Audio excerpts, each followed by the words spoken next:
സമരം ശക്തമാക്കിയ ആശാപ്രവർത്തകർ രാപ്പകൽ സമരവേദിയിൽ അനിശ്ചിതകാല നിരാഹാര സമരം ആരംഭിച്ചു. ആവശ്യങ്ങൾ മുഴുവൻ അംഗീകരിക്കുന്നതുവരെ സമരം തുടരാനാണ് തീരുമാനം. അതേസമയം ആശമാരുടെ പ്രശ്നങ്ങൾ ചർച്ച ചെയ്യാനെന്ന് പറഞ്ഞ് കേന്ദ്ര ആരോഗ്യമന്ത്രിയെ കാണാൻ പോയ മന്ത്രി വീണ ജോർജിനെതിരെ വിമർശനമുന്നയിച്ച് സമരക്കാർ.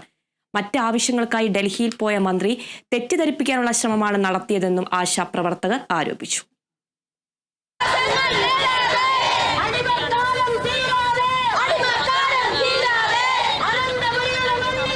സമരത്തിന്റെ 39ാം ദിവസം അനിശ്ചിതകാല നിരാഹാര സമരം ആരംഭിച്ച ആശാപ്രവർത്തകർ 3 പേരാണ് സെക്രട്ടേറിയറ്റിന് മുന്നിൽ നിരാഹാര സമരം ഇരിക്കുന്നത്. Kerala Asha health workers association general secretary MA Bindu, ആശാപ്രവർത്തകരായ ഷീജ, തങ്കമണി എന്നിവരാണ് നിരാഹാര സമരം തുടങ്ങിയത്. അനിശ്ചിതകാല നിരാഹാരമാണ്. എനിക്ക് ആരും എന്നോട് ചോദിച്ചു, നിങ്ങൾ 3 പേര് എന്തിനാണ് കിടക്കുന്നത്, അവരോടൊന്ന് പറയൂ, ഓരോ ആളുകളായിട്ട് കിടന്നാൽ മതി എന്നുള്ളത്. ഞാൻ പറഞ്ഞു, അത്രയും അധികം ആളുകൾ ക്യൂ നിൽക്കുകയാണ്. അത്രയും അധികം ആളുകൾ ക്യൂ നിൽക്കുന്നത് കൊണ്ട് ഇവര് 3 അല്ല 5 പേരല്ല 10 ആയാലും അവർ അനിശ്ചിതകാല നിരാഹാരം തുടരും.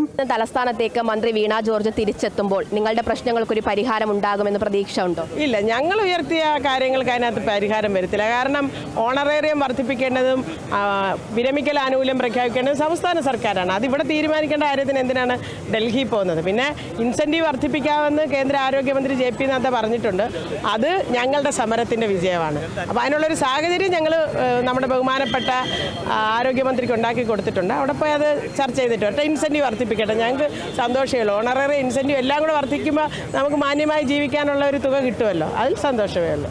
അതിനിടയിൽ ആശമാരുടെ പ്രശ്നങ്ങൾ ചർച്ച ചെയ്യാനാണെന്ന് പറഞ്ഞ് കേന്ദ്ര ആരോഗ്യമന്ത്രിയെ കാണാൻ പോയ മന്ത്രി വീണ ജോർജിന്റെ ലക്ഷ്യം മറ്റൊന്നായിരുന്നു എന്നാണ് സമരക്കാരുടെ ആരോപണം. മന്ത്രി ഇത്തരത്തിൽ തെറ്റിദ്ധരിപ്പിക്കാൻ ശ്രമിക്കരുതെന്ന് ആശാപ്രവർത്തകർ.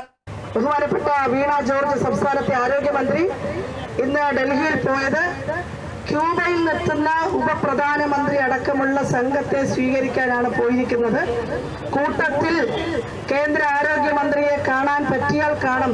അപ്പോയിന്റ്മെന്റ് ഒന്നും കിട്ടിയിട്ടില്ല, അങ്ങനെ ചോദിച്ചിട്ടുമില്ല. ചെന്ന വഴിക്ക് അങ്ങനെ കാണാൻ പറ്റിയാൽ കാണും, പറ്റിയില്ലെങ്കിൽ നിവേദനം അവിടെ കൊടുത്തിട്ട് വരും. ഇതാണ് ആരോഗ്യമന്ത്രി ഇപ്പോൾ ഡൽഹിയിൽ നടത്തിയിരിക്കുന്ന ഒരു വാർത്താ സമ്മേളനത്തിൽ അറിയിച്ചത്. ഉന്നയിക്കുന്ന ആവശ്യങ്ങൾ നേടിയെടുക്കും വരെ സമരവുമായി മുന്നോട്ടു പോകുമെന്ന നിലപാടിൽ മാറ്റമില്ലാതെ ആശാപ്രവർത്തകർ. ഞങ്ങൾക്ക് ആവശ്യമുള്ള അർഹതപ്പെട്ട കാര്യങ്ങളെല്ലാം ഞങ്ങൾ അർഹതപ്പെട്ടതെന്ന് പറഞ്ഞാൽ ഞങ്ങൾക്ക് ഓണറേറിയം, ഞങ്ങൾക്ക് 62 വയസ്സിന് പറഞ്ഞയക്കുമ്പോൾ 5 ലക്ഷം രൂപ, ഞങ്ങൾക്ക് പെൻഷൻ, മാന്യമായ പെൻഷൻ, ഇത്രയും കിട്ടാതെ ഞങ്ങൾ ഈ മണ്ണിൽ നിന്ന് ഞങ്ങൾ പോകില്ല. ചർച്ച ചെയ്യുന്ന പേരിൽ ഈ നാറിയ പ്രഹസനം കാണിച്ച് ഇവരിങ്ങനെ ഓരോ അടവ് കാണിച്ച് ഞങ്ങളെ കോമാളിയാക്കുന്നതിനേക്കാളും ഈ സർക്കാർ, ഈ ആരോഗ്യമന്ത്രിയും മുഖ്യമന്ത്രിയും രാജിവെക്കണം. അല്ല, ഞങ്ങൾ എന്തായാലും ഈ സമരത്തിൽ നിന്ന് പിന്മാറില്ല. ഞങ്ങളുടെ അവകാശങ്ങൾ ഇനി പ്രതീക്ഷയല്ല, ഞങ്ങളെ അവകാശങ്ങളാണ്, നേടിയെടുക്കണം.